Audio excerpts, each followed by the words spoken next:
Hello everybody and welcome to week 3 of the NFL season. We are going to be going through the Thursday Night Football showdown slate between the Carolina Panthers and the Houston Texans. I'm going to be going through my favorite plays at each position. I'm going to be highlighting the players I like at the top. And then I'm also going to the pump plays that you need on all showdown slates. So most showdown slates, there's some punt play that goes off and they find their way in the winning lineup. And so I'm going to kind of go over showdown slate strategy as well as my favorite plays. So I'm going to go through my exact process on how I build these lineups every single showdown slate. So starting off with the quarterback position, 90% of lineups use 1 to 2 quarterbacks. The only time you really see 2 quarterbacks is when there's like a shootout and a higher scoring game.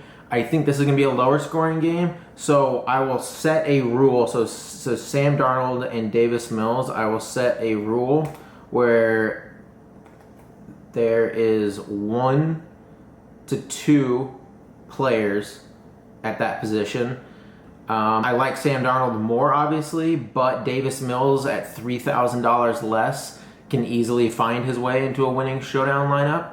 But I'll probably have a bit more Sam Darnold. I'm definitely not excluding Davis Mills, though. Okay, going to the running back position. McCaffrey at the top, best overall play of the slate. However, in the captain, if you go to the captain, he's priced at over $20,000. You rarely see captains that are over $19,000 just because you sacrifice so much at the rest of the positions. So I will have McCaffrey in probably close to every single lineup, but probably more in the flex than in the captain. But I think that, I'll have to go through the receiver positions, that they might be a better option this slate. Going through the cheap running backs, Chuba Hubbard only has value really if McCaffrey's out, and he won't be out, so I won't have any Chuba Hubbard. Lindsey, Johnson, Ingram. What I'm going to do is, because typically 1 to 2 running backs in a winning showdown lineup, I will set a rule. Now, I hate all these running backs. Ingram, Johnson, I guess Lindsey. Really the cheapest one, which is David Johnson, is my favorite play only because he's the cheapest. All these running backs are just, it's bad over there in Houston. So what I'll do is, David Johnson, Mark Ingram, and Philip Lindsay. So what we'll do is we will say at most 1. So what this will do is we'll never have more than 1 Texans running back in a lineup, but it's possible that we'll have 1 in a lineup. The odds that 1 to 2 running backs are in the winning lineup on Thursday is very high. So what I'll do is I have McCaffrey captain, because I'll have McCaffrey in some captain, and then I'll put all of the Texans running back. Ingram, David Johnson, Philip Lindsay. And what I'm going to do is put 1 to 2 players. Well, I guess I just made the decision. I'm going to have McCaffrey in probably every single lineup, whether it's in the captain or flex. So what this is going to do is it's going to put McCaffrey in there, and then a possibility of including one of Ingram, Johnson, or Lindsay. Let's go into the wide receiver groupings. Okay, so at the bottom, Erickson at 200. He's a pump play, but there's some better pump plays than him. Zylstra at 4.6. That's way too pricey for a player like him when you have Moore and Anderson and Marshall still playing ahead of him. So I will be excluding him completely. Okay, so we're left with these wide receivers who will all be in my player pool. So at the captain position, I like to limit my exposure to just kind of the top heavy plays. I rarely use, if I use a cheaper player, usually it's a receiver because they can always have a long touchdown and find themselves in an optimal lineup. But for this slate, I'm going to stick to McCaffrey.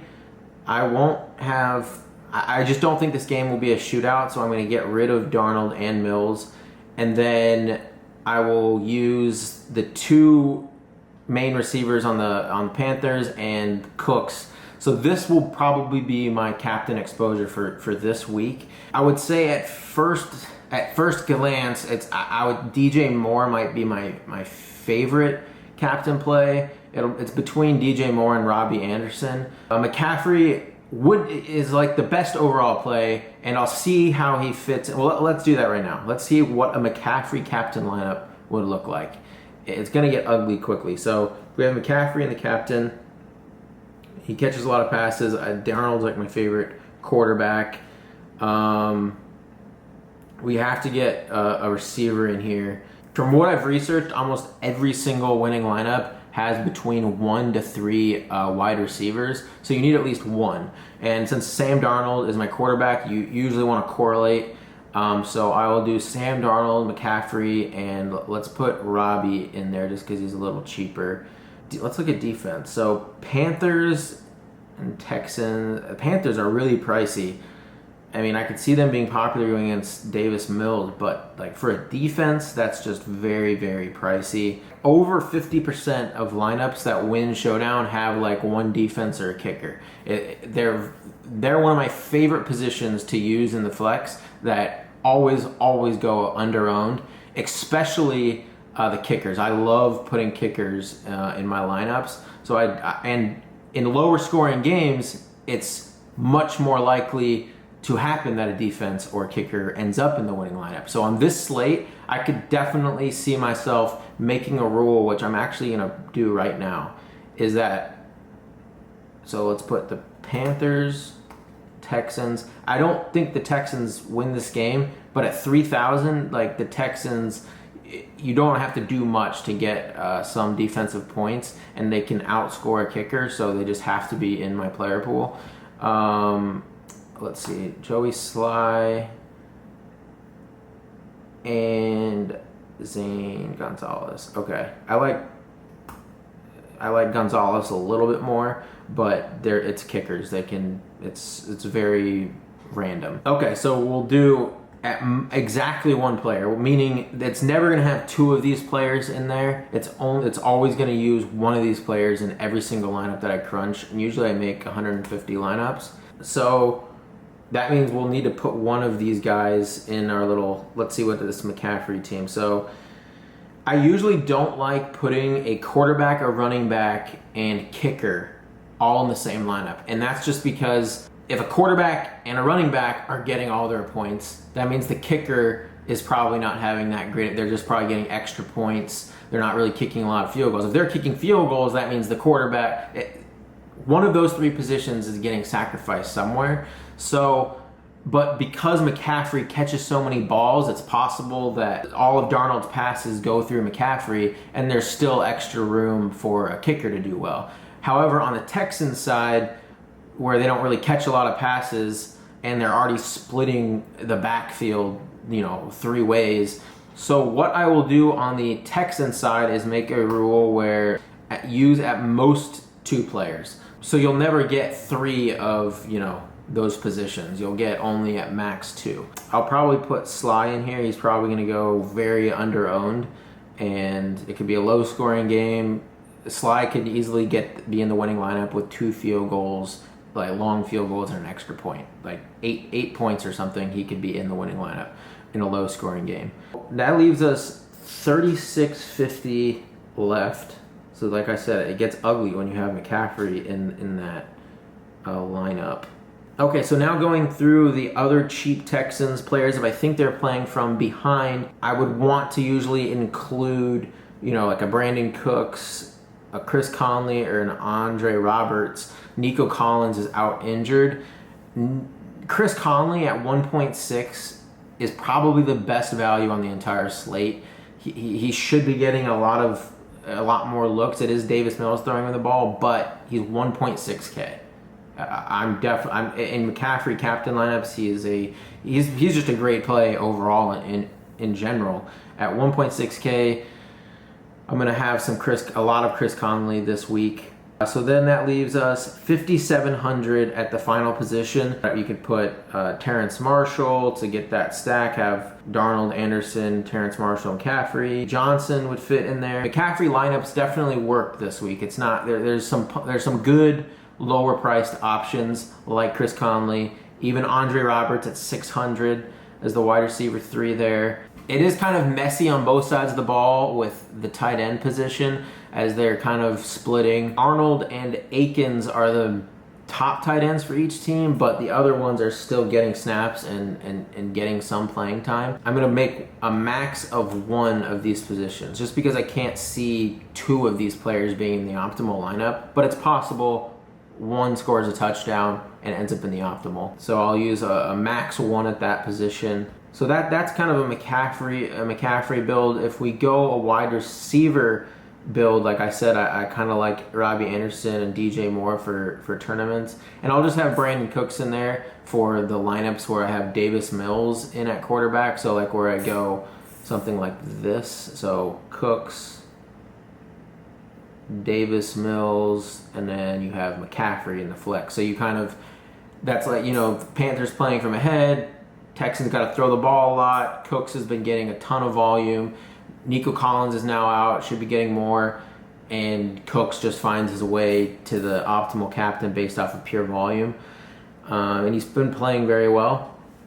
So that's kind of what a Cooks build I would probably do. And then fill in the remaining with, like I said, Chris Conley, one of the kickers.